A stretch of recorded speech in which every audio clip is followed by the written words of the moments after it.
Hello guys, welcome once again to Auto Wisdom, and today we'll be looking at excuses to start. In actual reality, you don't have an excuse not to start. You don't have an excuse to starting what you want to do. There are three excuses people look at. The first one is no money. Do you know that you can actually get free items from Craigslist or on eBay or YouTube or Facebook and flip them and get money?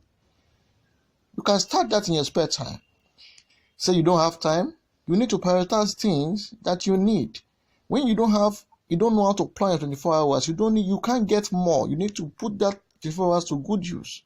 That you don't know how to start, come on.